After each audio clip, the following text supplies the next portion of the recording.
사순절 특별 기도회 19일차 성경 본문을 봉독하겠습니다. 본문은 마태복음 18장 21절로 35절의 말씀입니다. 그때에 베드로가 나와 이르되 주여 형제가 내게 죄를 범하면 몇 번이나 용서하여 주리이까? 7번까지 하오리이까? 예수께서 이르시되 내게 이르노니 7번뿐 아니라 7번을 70번까지라도 할지니라. 그러므로 천국은 그 종들과 결산하려 하던 어떤 임금과 같으니 결산할 때에 10,000달란트 빚진 자 하나를 데려오매 갚을 것이 없는지라. 주인이 명하여 그 몸과 아내와 자식들과 모든 소유를 다 팔아 갚게 하라 하니 그 종이 엎드려 절하며 이르되 내게 참으소서 다 갚으리이다 하거늘 그 종의 주인이 불쌍히 여겨 놓아보내며 그 빚을 탕감하여 주었더니 그 종이 나가서 자기에게 100데나리온 빚진 동료 한 사람을 만나 붙들어 목을 잡고 이르되 빚을 갚으라 하매 그 동료가 엎드려 간구하여 이르되 나에게 참아주소서 갚으리이다 하되 허락하지 아니하고 이에 가서 그가 빚을 갚도록 옥에 가두거늘 그 동료들이 그것을 보고 몹시 딱하게 여겨 주인에게 가서 그 일을 다 알리니 이에 주인이 그를 불러다가 말하되 악한 종아 네가 빌기에 내가 네 빚을 전부 탕감하여 주었거늘 내가 너를 불쌍히 여김과 같이 너도 내 동료를 불쌍히 여김이 마땅하지 아니하냐 하고 주인이 노하여 그 빚을 다 갚도록 그를 옥졸들에게 넘기니라. 너희가 각각 마음으로부터 형제를 용서하지 아니하면 나의 하늘 아버지께서도 너희에게 이와 같이 하시리라. 아멘. 용서받은 대로 라는 제목으로 하나님의 말씀 함께 나누겠습니다. 오늘 우리가 살펴보는 본문은 베드로의 질문으로부터 시작합니다. 베드로가 주님 앞에 나와 이렇게 주님께 묻습니다. 형제가 내게 죄를 범하면 몇 번이나 용서하여 주어야 합니까? 7번까지 하면 됩니까? 라고 이렇게 질문하는 것입니다. 오늘 저희가 다루는 내용은 전체적으로 용서에 관련되어진 주제를 다루게 되었습니다. 이 주제가 왜 중요한가에 관련하여서 저희는 좀 잘 생각해 보아야 합니다. 오늘 우리가 계속 보고 있는 마태복음 18장의 말씀은 하나님의 교회로서의 하나님의 공동체가 죄를 대하는 문제에 대하여서 어떻게 해야 하는가, 그리고 또한 죄를 공동체 안에서 짓게 하는 실족의 문제들이나 또한 누군가가 죄를 범하였을 때 그 죄의 문제를 공동체 안에서 교회 안에서 어떻게 다루어야 하는 것인가 하는 것과 계속 연결되어져서 오늘 용서의 문제가 나온다는 것을 기억하셔야 합니다. 용서의 문제가 너무나 중요한 것은 첫 번째는 그것이 공동체의 몸 안에 죄가 계속하여 파급되어져 가는 것들에 대하여서 하나는 막아야 하는 방패 역할을 할 수 있는 것이기 때문에 하나는 용서가 굉장히 중요한 것입니다. 이러면 우리가 용서하지 않는다면 죄를 지은 사람들이 다시 돌이키는 것들에 대하여서나 그리고 거룩한 가운데로 다시 나오는 길들을 우리가 막아버리게 되었습니다. 우리가 한번 하나님과 우리와의 관계에서 생각해 보셨으면 좋겠습니다. 우리가 하나님 앞에 범죄했는데 하나님께 다시 돌아갈 길이 없다면 여러분 우리는 하나님과 올바른 관계 가운데 다시 나아갈 수 있습니까? 누구도 하나님과 올바른 관계 가운데 나아갈 수 없다는 것입니다. 그렇기 때문에 하나님께서 우리를 위하여서 예수 그리스도를 대신하여 죽기까지 우리의 죄를 용서하시고자 하시는 그 하나님의 길을 열기 위하여서 예수 그리스도의 죽으심을 허락하셨다는 것에 대하여 그 놀라운 구원의 길을 여셨다는 것을 기억하셔야 되죠. 그렇기 때문에 저희가 받은 은혜가 무엇이냐 하면 우리가 혹시 죄를 범하였을지라도 우리가 실수해서 아니면 실패해서 아니면 혹시 우리의 중심에서 어떠한 악의적인 생각을 가지고 죄를 범하였을지라도 그것이 죄인 것에 대하여 인식하고 그리고 그 죄로부터 돌이키려고 할 때 돌아갈 길이 있다는 것입니다. 돌이킬 수 있는 길이 생긴다는 것입니다. 그것이 그 길이 무엇이냐 하면 그게 바로 용서이죠. 근데 용서받지 못한 상황이 되어진다면 그 사람은 여전히 죄 가운데 거하게 되어지는 것이고 그리고 그 사람이 그 죄 가운데 거하게 되어짐을 통하여서 그 사람이 함께 거하고 있는 그 공동체 전체는 그 죄로 인한 오염 가운데 지속적으로 그 오염이 퍼져가게 되는 이런 상태가 되어집니다. 그렇기 때문에 제일 중요한 것 하나는 이 공동체가 하나님의 교회가 하나님 앞에 거룩함으로 나아갈 수 있는 가장 중요한 길이 그것이 바로 용서가 되어진다는 것이고요. 또한 용서가 중요한 것은 두 번째로 그 그리스도의 몸으로서의 교회가 연합과 일치를 향하여 나아갈 수 있는 하나의 공동체로 지속하여 하나님 앞에 나아갈 수 있는 상황이 되어진다는 것입니다. 여러분, 우리가 용서하지 않으면 계속 분열이 되어집니다. 용서하는 길이 없고 용서받는 길이 없으면 어떠한 죄를 지은 자에 대하여 끊임없이 판단하고 비난하고 그리고 그와 당을 짓고 그와 분리하고 하는 과정 가운데에서 어느 누구도 하나가 되어줄 수 없는, 연합할 수 없는 이런 상황 가운데 놓이게 되는 것입니다. 용서는 공동체로 하여금 그 사람이 어떠한 범죄 가운데 있었다 하더라도 진심으로 용서하고 돌아올 수 있는 길을 여는 것들을 통하여서 그리스도의 몸으로서 그 지체 한 명 한 명이 그리스도의 제자로서 혹은 공동체의 구성원으로서 하나님의 백성으로서의 그 한 사람 한 사람의 그 성도들이 다시 하나님의 자녀로서 하나가 되어지고 그 죄를 용서받음을 통하여서 하나가 되어지고 연합할 수 있고 다시 거룩함을 회복함을 통하여서 하나님 앞에 함께 나아갈 수 있게 되어지는 이와 같은 길이 되어지는 것이기 때문에 너무나 중요한 것입니다. 또한 용서가 중요한 세 번째의 이유는 무엇이냐 하면 그 용서를 통하여 우리는 하나님의 은혜를 누렸음을 다른 사람들에게 선포하고 공동체 전체 가운데 선포하며 언제나 은혜의 법이 그 공동체를 다스리게 할 수 있는 이와 같은 놀라운 역사가 시작되어지기 때문에 용서는 굉장히 중요한 것입니다. 오늘 베드로가 주님께 내 형제가 나에게 죄를 범하면 몇 번이나 용서하여 주면 됩니까? 여기에서 베드로는 형제들을 특히 여기서 말하는 형제들은 공동체 안의 지체들이며 그리고 한 혈족 안의 지체들이며 하나님의 자녀로서 함께 세워져 가는 지체들을 이야기를 하는데 몇 번까지 용서하여 주어야 합니까? 7번까지입니까? 라고 이렇게 물어볼 때 베드로가 생각하는 용서에 관련되어진 최고의 한계가 어디까지 갖고 있냐 하면 7번. 여러분, 이스라엘 백성들에게 있어서 7번이라는 개념은 완전한 수입니다. 그래서 7번까지만 용서를 하면 완전하게 용서하는 것 아닙니까? 이렇게 물어보게 되는 것입니다. 그런데 예수님께서 이 베드로의 질문을 들으시고 이렇게 답변하십니다. 너에게 이르노니 7번뿐만 아니라 7번을 70번까지라도 용서해 주어라 라고 이렇게 얘기합니다. 7번을 70번까지라도 용서해 주어라 라는 이 말은 7 곱하기 70에서 490번 용서해 주어라 이런 얘기를 하는 것이 아닙니다. 완전수 7과 그 완전수 7의 10배가 되어지는 더욱 완전한 수 70번이 곱하여져서 한도 끝도 없이 완전하게 용서해 주어라 라는 이와 같은 개념에서 7번씩 70번이라도 용서해 주어라 라는 이와 같은 말씀으로 답변하시고 있다는 것입니다.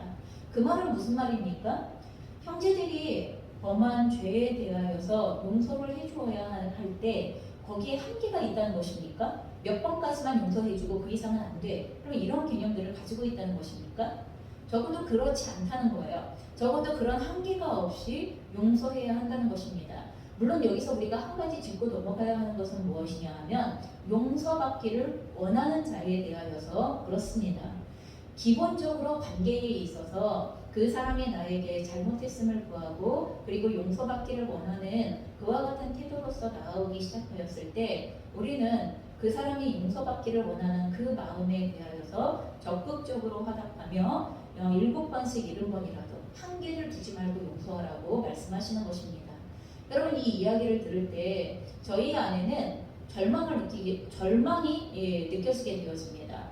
하나님 도대체 언제까지 참으라는 것입니까? 그들의 죄에 대하여, 그들의 악에 대하여 도대체 언제까지 참으라는 것입니까? 이러한 생각이 들기도 합니다. 하지만 그 다음에 나오는 비유에서 예수님은 이와 같은 말씀을 우리에게 알려주시고 있습니다. 23절부터 하나의 비유가 나오는데 그러므로 천국은 그 종들과 결산하여 하던 어떤 임금과 같다라고 이렇게 이야기를 하면서 결산하는데 만 달란트 빚진 자가 그 주인 앞에 임금 앞에 서게 되어졌다라고 이렇게 되어져 있습니다. 여러분 여기에서 나오는 달란트라는 개념은 당시의 이스라엘의 화폐의 단위입니다. 물론 이스라엘의 화폐의 단위가 아니라 로마의 화폐의 단위인 거죠. 그럼 이 화폐의 단위에서 달란트라는 개념은 실제로 6천 데나리온을 의미합니다. 여러분 한 데나리온이 일꾼이 하루에 노동을 해서 하루에 품삯으로 받게 되어지는 그와 같은 비용이 하나의 데나리온, 한 데나리온의 값을 가지게 되어집니다. 그런데 이렇게 한 데나리온이 6천 개가 모이게 되어지면 1달란트라는 개념을 갖게 되었습니다. 그래서 결국은 1달란트는 6천일 동안 노동을 해야지만 벌 수 있는 그와 같은 돈이 실제로 1달란트에 해당이 되어지는 거고, 지금 빚진 게 1달란트가 아니라 1만 달란트라고 이렇게 되어져 있습니다. 그래서 실제로 저희가 계산을 해보시면 됩니다. 이 1달란트가 가지고 있는 6천 데나리온에 해당되어지는 가격에 여기에다 곱하기 만을 하시면 되는 것이죠. 그래서 실제로 1달란트의 개념은 6천일에 해당되어지는 금액이기 때문에, 노동의 값이기 때문에 실제로 1달란트는 한 사람의 일꾼이 16년 정도를 꼬박 모아야 벌 수 있는 그와 같은 금액에 해당되어지는 건데, 근데 그것보다 얼마나 더 많은 거예요? 그것의 10,000배가 되어지는 금액을 오늘 빚졌다라고 이렇게 이야기를 하고 있습니다.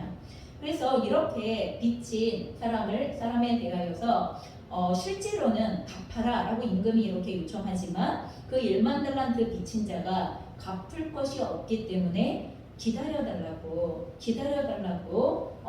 요청을 하게 되어지는, 간절히 간곡하게 임금에게 요청을 하게 되어지는 그런 상황이 나오게 되어지죠. 1만 달란트 빚진 자가 임금에게 제발 불쌍히 여겨달라고, 좀 기다려달라고. 사실 1만 달란트는 기다려준다고 해서 갚을 수 있는 돈은 아닙니다. 그럼에도 불구하고 다만 얼마라도 갚을 때니 기다려달라고 하는 그 애원에 임금이 그것에 대하여 긍휼히 여기고 불쌍히 여겨서 그 1만 달란트에 해당되어지는 빚을 다 갚아주었다, 이렇게 이야기를 합니다.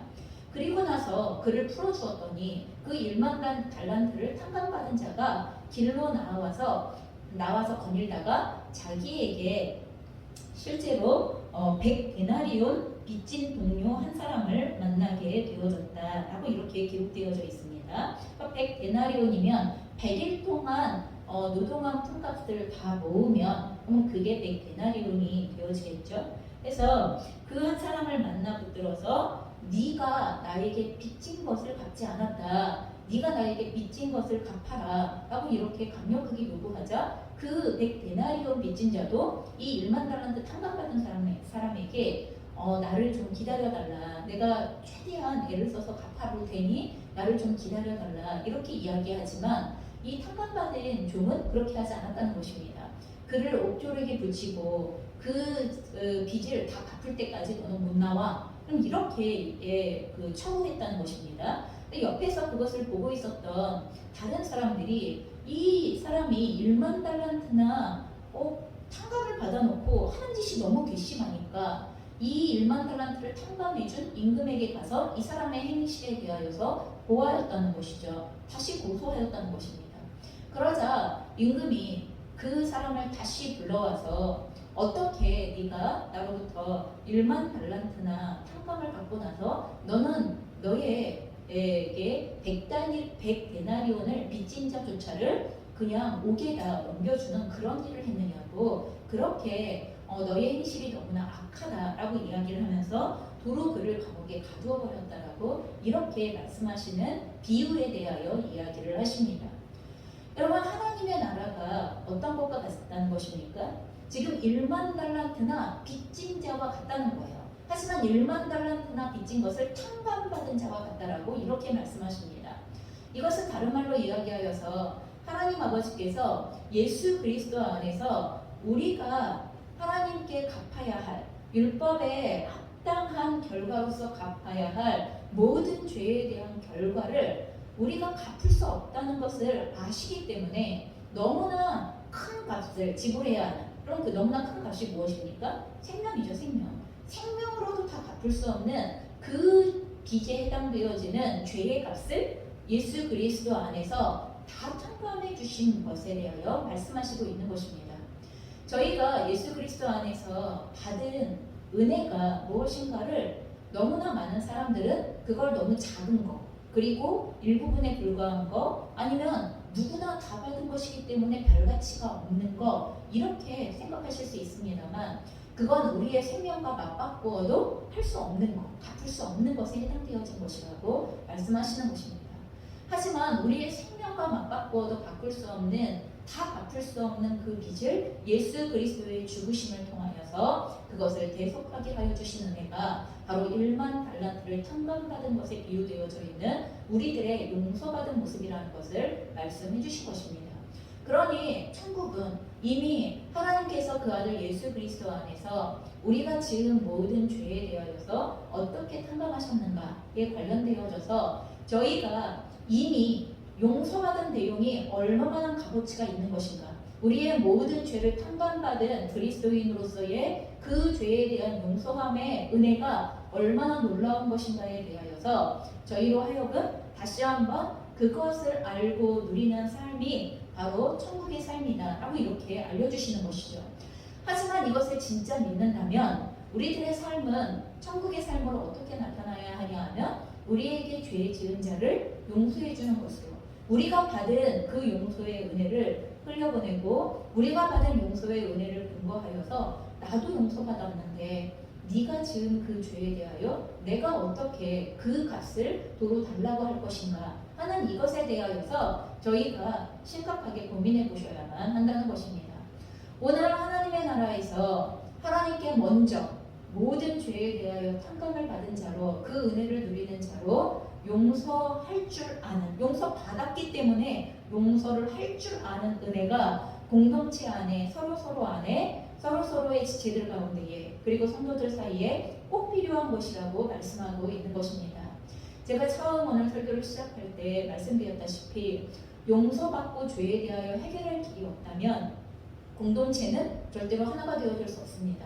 거룩함을 되찾을 수도 없습니다. 매일매일 새롭게 하나님 앞에 나아갈 길도 없습니다. 그리고 서로서로의 지체들의 죄에 대하여, 그것에 대하여서 판단으로만, 정죄로만, 그러면 그 죄에 대해 해결할 길은 절대로 없습니다. 그러니 주님께서 우리에게 이 죄의 문제를 공동체 안에서 어떻게 다뤄야 하는가, 교회 안에서 어떻게 다뤄야 하는가를 앞서 보여주신 것에 합당하게 우리는 교회의 하나 되어짐을 위하여, 교회의 거룩함을 위하여, 교회의 하나님과의 더욱더 온전한 관계를 위하여, 그리고 교회의 은혜의 문들이 활짝 열리는 것을 위하여 용서를 누리고 용서하는 것을 배우시기를 주님의 이름으로 축원합니다.